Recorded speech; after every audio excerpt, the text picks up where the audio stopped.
اللہ تبارک و تعالی قرآن مقدس میں ارشاد فرماتا ہے وقفوہم انہم مسئولون کہ ان کو روکا جائے گا، سوال کیا جائے گا۔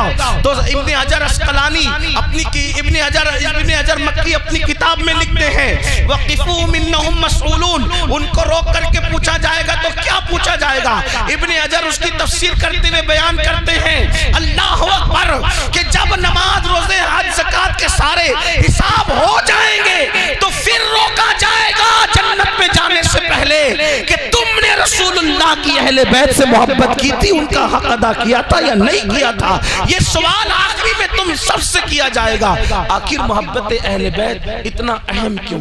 تو مجھے جو بات سمجھ میں آئی وہ یہ اپنے بزرگوں کے اقوال سے، ان کی تعلیمات سے، کہ جو جس سے محبت کرتا ہے وہ اسی کے نقش قدم پہ چلتا ہے۔ سبحان اللہ سبحان اللہ، ماشاءاللہ ماشاءاللہ۔ اہل بیت کو ہر جگہ جو رکھا صرف اولاد ہونے کی وجہ سے نہیں رکھا، کیونکہ رسول اللہ کے علم میں یہ بات ہے، حضور یہ جانتے ہیں کہ کوئی کتنا بھی بگڑے گا لیکن میری اہل بیت صراط مستقیم پر قائم رہے گی۔ حضور علیہ الصلوۃ والتسلیم کی نگاہیں دیکھ رہی تھی سن 60 ہجری کا طوفان آئے گا، اور 60 ہجری کے طوفان میں دین بدلا جائے گا، سنت رسول بدلی جائے گی، عدل و انصاف کا قانون بدلا جائے گا، محرمات کے ساتھ نکاح کی ترکیبیں بنے گی، سود عام ہوگا، شراب اعلانیہ پی جائے گی۔ اس وقت کچھ لوگ مصلحت کے تحت رخصت پر عمل کرتے ہوئے گھروں میں بیٹھے ہوں گے، حالانکہ ان کا گھروں میں بیٹھنا کوئی جرم نہیں ہوگا کیونکہ شریعت اس کی اجازت رخصت کی دیتی ہے، لیکن جب سب بیٹھیں گے اس وقت میرے دین کے لیے جو اٹھے گا وہ کوئی اور نہیں ہوگا، وہ میرے ہی خاندان سے، میری اہل بیت سے ہوگا۔ اس کے بعد آپ دیکھیں جب ہندوستان کفرستان بنا ہوگا اس وقت 90 لاکھ کو کلمہ پڑھانے والا کسی اور خاندان سے نہیں ہوگا، وہ خاندان اہل بیت سے ہوگا۔ جب دین مردہ ہو رہا ہوگا تو دین کو زندہ کرنے والا بغداد میں جو اٹھ کے کھڑا ہوگا وہ کسی اور کے خاندان کا نہیں ہوگا، وہ بھی اہل بیت کے خاندان کا، جسے دنیا عبد القادر جیلانی غوث اعظم کے نام سے یاد کرے گی۔ اسی طریقے سے اللہ اکبر 14 سال کی عمر میں اللہ کے دین کے لیے شہید ہونے والا کسی اور کے خاندان کا نہیں، مسعود سالار غازی اہل بیت کے خاندان کا ہوگا۔ اسی طریقے سے کفرستان کے اندر صابر کلیئر کی شکل میں دین کا پرچم لہرانے والا اہل بیت کے خاندان سے ہوگا۔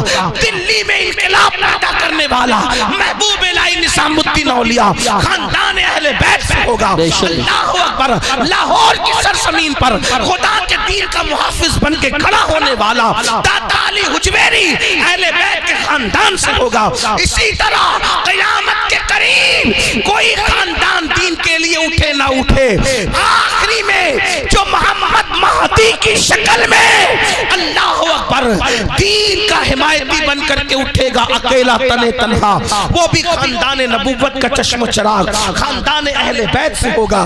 تو اہل بیت کی تعلیم اس لیے دی گئی کہ جو جس سے محبت کرتا ہے اسی کے طریقے پر، اسی کے نقش قدم پر چلتا ہے۔ اب مسلمانوں ہم سے کہا گیا میری اہل بیت سے محبت کرو۔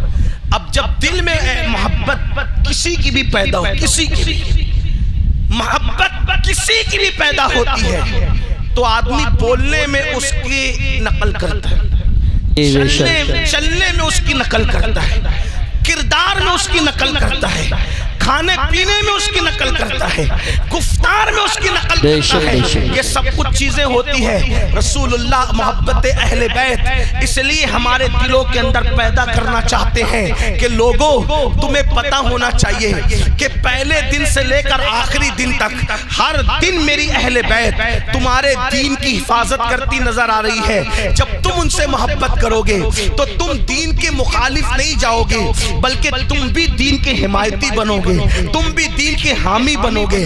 لیکن شومی قسمت کہ آج اہل بیت کی محبت یا رسول اللہ کی محبت یا اولیاء کی محبت، اس کا مفہوم ہی لوگوں نے بدل دیا۔ محبت اہل بیت کا مطلب کیا؟ شربت، کھچڑا، نیاز، گرما گرم رافضیوں کی نقل والا، رسومات والا محرم، اب تو سنیوں والا محرم بہت سارے علاقوں میں دیکھنے کے لیے آنکھیں ترس رہی ہیں، اور ظلم اور دہشت گردی کا ماحول لوگوں کا یہ ہے کہ علماء کو بولنے کی بھی اجازت نہیں، علماء کو بولنے کی بھی اجازت نہیں۔ جو علماء بولیں، جو علماء گفتگو کریں، چھوڑ دو ضرورت نہیں، چھوڑ دو۔ اب کوئی بات نہیں، اب میں تو بات سمیٹ رہا ہوں، اب بہت بات تو اختتام کی طرف جاری، اب تھوڑی دیر سن لیں، بس کوئی لمبی نہیں کرنی۔ آپ توجہ فرمائیں، ایک بار درود شریف پڑھنے آپ۔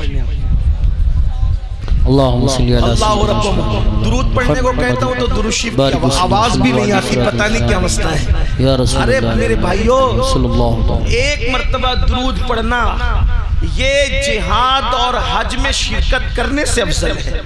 بے شک بے شک، ایک بار درود پڑھنا حج سے زیادہ ثواب، جہاد میں شرکت کرنے سے زیادہ ثواب ہے۔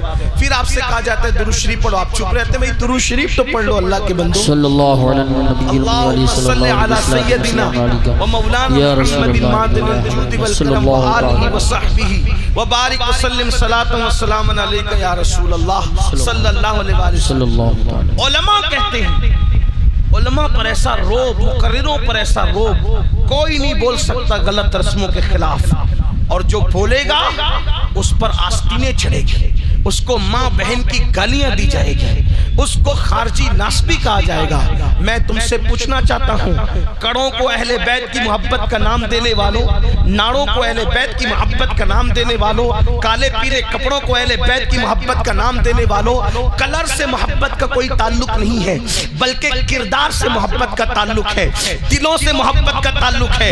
اللہ کے رسول صلی اللہ علیہ وآلہ وسلم جو اہل بیت کی محبت کی دعوت دے رہے تھے، اس لیے دے رہے تھے تاکہ اے لوگوں، جس وقت لوگ گمراہی کے دلدل میں پھنسے، اس وقت تمہیں امام حسین کا کردار یاد ہونا چاہیے کہ حسین نے کس طرح کردار سے زندگی گزاری، امام علی مقام کی زندگی کیا تھی، امام حسن پاک کی زندگی کیا تھی، ان کی زندگیاں ہم بھول گئے۔ میں آپ سے پوچھنا چاہتا ہوں، آپ مجھے بتائیں کہ کربلا کے 3 دن صرف ہم امام علی مقام کو دیکھ لیں اور پھر اپنے آپ کو دیکھیں، بہت توجہ کے ساتھ آپ سننا۔ امام